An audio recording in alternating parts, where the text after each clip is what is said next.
53 বছরে সংস্কার হয়নি, তখন আমাদের মনে কষ্ট লাগে। কারণ যিনি বলেন ওনার বয়স 53 হয়নি।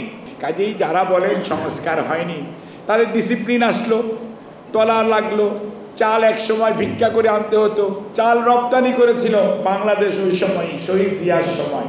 আমরা আজকে অনেক নেগেটিভস, অনেক কথা শুনি।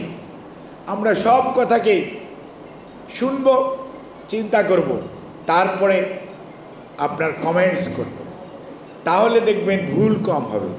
আর যদি আপনি নাই শুনেন, চিন্তা না করেন, তাহলে ভুল হয়ে যাবে। কাজে যখন আমরা শুনি 53 বছরে সংস্কার হয়নি, তখন আমাদের মনে কষ্ট লাগে।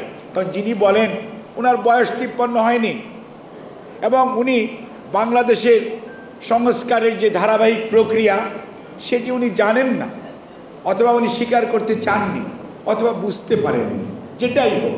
কিন্তু আমি যেটা বললাম এটাই তো বাস্তবতা, যে গণতন্ত্র, সাম্য, অর্থনৈতিক মুক্তির জন্য 10ই এপ্রিল সেই মেহেরপুরের আম্রকাননে ডিক্লারেশন অফ ইন্ডিপেন্ডেন্স হয়েছিল। আর 26 এবং 27শে মার্চ কালুরঘাট বেতার কেন্দ্র থেকে মেজর জিয়াউর রহমান স্বাধীনতার ডাক দিয়েছিলেন। কারণ রাজনৈতিক নেতৃবৃন্দ আত্মসমর্পণ করেছিল, পালিয়ে গিয়েছিল।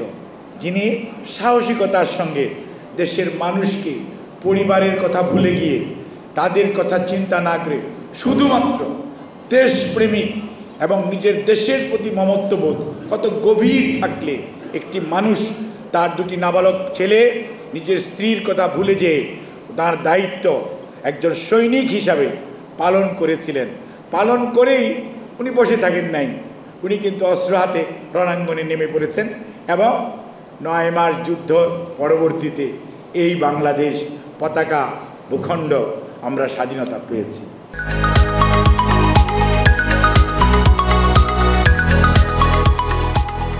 79 জাতীয় সংসদ নির্বাচন বাংলাদেশের ইতিহাসে এমন এক নির্বাচন, যে নির্বাচনে সকল রাজনৈতিক দল অংশগ্রহণ করেছিল, সবার প্রতিনিধিত্ব জাতীয় সংসদে ছিল। 86-তে তা হয় নাই, 88-তে হয় নাই, 91 এরকম হয় নাই, 96 এবং কোনো নির্বাচন এরকম হয়নি। কাজে আপনার মনে রাখতে হবে, এই যে মানুষ আস্থা স্থাপন করলো, তার কিসের জন্য? তার কাজের জন্য। এবং কাজ পেয়েই তলাহীন ঝুড়ির তলা ঠিক করলেন, তারপরে বিশৃঙ্খলাকে শৃঙ্খলার মধ্যে আনলেন, দুষ্ট মানুষগুলো সব ভালো হয়ে গেল এবং দেশ উন্নয়নের দিকে ধাবিত হলো। পৃথিবীর মানচিত্রে যারা আমাদেরকে দেখতে পারতো না, যাদের সাথে আমাদের সম্পর্ক ছিল না, সেই মিডল ইস্ট বলেন আর আজকের আমেরিকা বা চায়নাই বলেন, যাদের সাথে আপনারা এত বাণিজ্য করেন, গার্মেন্টসরা বলবেন আমাদের তো মেইন রপ্তানি আমেরিকাতে হয়, কোনো সম্পর্কই ছিল না। সম্পর্ক স্থাপিত হলো, বিদেশে লোক যাওয়া শুরু হলো, টাকা আসা শুরু হলো, রেমিটেন্স, আপনারা বলেন রেমিটেন্স যোদ্ধা। এই যে আজকে 1 কোটি মানুষ, শুরু তো শহীদ জিয়াউর রহমানের হাত ধরে। এই যে গার্মেন্টস, দেশ গার্মেন্টস নামে একটা ছিল, তার লোকদেরকে দক্ষিণ কোরিয়া পাঠিয়ে ট্রেনিং দিয়ে এনে বাংলাদেশের গার্মেন্ট শিল্পের প্রতিষ্ঠা করেছেন শহীদ জিয়াউর রহমান। এবং এখান থেকেই প্রথম রপ্তানি শুরু হয়েছিল ফ্রান্সে, প্রথম রপ্তানি হচ্ছে ফ্রান্স। তার পরবর্তীতে আপনার আজকের ইতিহাস ভিন্ন, বিলিয়ন বিলিয়ন ডলার এবং মিলিয়ন মিলিয়ন শ্রমিক, আমার মা বোনেরা ভাইয়েরা সেখানে কাজ করে, অর্থাৎ এমপ্লয়মেন্ট হয়েছে। আজকে যে বলেন যে 50 লক্ষ মানুষ কাজ করে এমপ্লয়েড হয়েছে গার্মেন্টসে, এবং তার যে ব্যাকয়ার্ড যে সমস্ত লিঙ্কেজ সার্ভিস আছে প্রত্যেকটার মধ্যে। এই যে একজন বক্তা বললেন ব্যাক টু ব্যাক এলসি, এই চিন্তা তো পলিটিশিয়ান করেছে, রাজনীতিবিদ করেছে, কিন্তু আপনারা কেউ করেন নাই।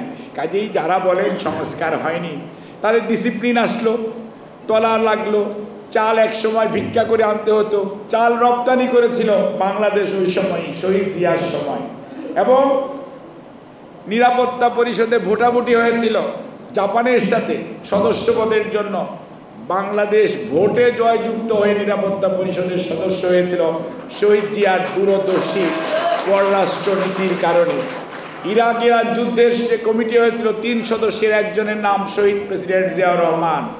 আজকে যারা হজ করতে যান আরাফাতের ময়দানে জিয়ারটি দেখেন, মানুষ বলে জিয়ারটি লাগানো কার হাতে? শহীদ জিয়াউর রহমান। অর্থাৎ একটি মানুষের ভীষণ কত মিশনারি হতে পারে, যে উনি বাংলাদেশকে কোথায় কোন মর্যাদায় নিয়ে গেছেন।